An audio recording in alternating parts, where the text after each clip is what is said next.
Welcome back to Film Time. Make sure to leave a like on the video and subscribe to the channel if you are a new viewer. Now in today's video, we'll be going over some absurd 90-day fiancé moments. And if you don't know what 90-day fiancé is, long story short, it's just a TLC series about Americans who's fallen in love with somebody from another country and they want to get married.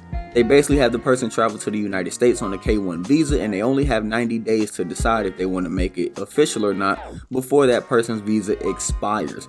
Now, 90 Day Fiancé has made several spin-offs and has produced some of the most talked about couples in the history of reality television, but we're going to just point out some absurd ones in today's video. So again, make sure to leave a like and subscribe to the channel if you are a new viewer, and let's check out the list. Now, George and Anfisa always stood out from the rest of the 90 Day Fiancé couples. Now, for starters, Anfisa did not try to hide the fact that she was only interested in marrying George for his money. And since George knew that, he decided to lie about how rich he actually was. Now, although throughout their whole relationship between the two, it was pretty much nothing but awkward. A big moment came in the sit-down tell-all interview with the host Sean Robinson early in the season when Anfisa scratches the word idiot inside the driver's side door of George's car, and though she has a lot of times for her reflection before the tell-all, it doesn't appear that she got any type of clarity. Now, when Robinson asked Ann if she regretted keying her husband's car, she only answered no. Now, after the host asked her why she didn't regret the action, the reality star just stared at the camera while George just looked on, and it felt like the longest stretch of silence in the history of television.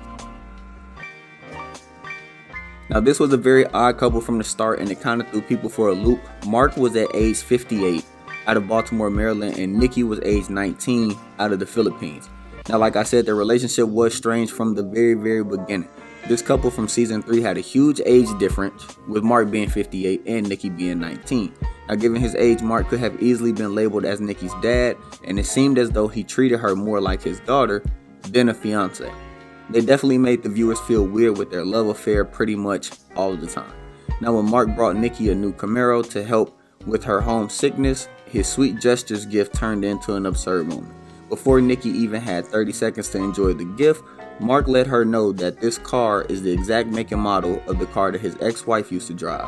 He then gave her a lesson on how his ex-wife used to operate the vehicle and her subsequent pregnancy.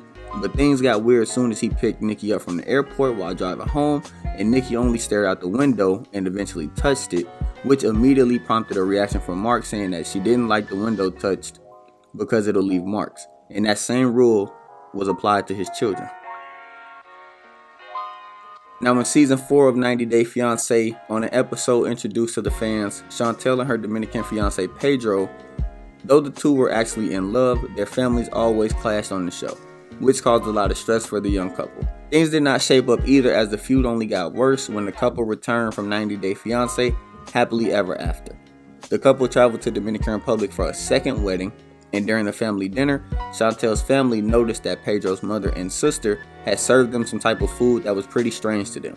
That something strange was chicken feet and chicken neck, and they ultimately decided that they wouldn't eat the chicken feet or the chicken neck, and of course that made two families start fighting. Chantel and Pedro attempted to translate and keep the peace, but in the end, Chantel's family stormed out in anger and said that in the religion of voodoo, they use a lot of chicken feet and naturally didn't want to be taken advantage of.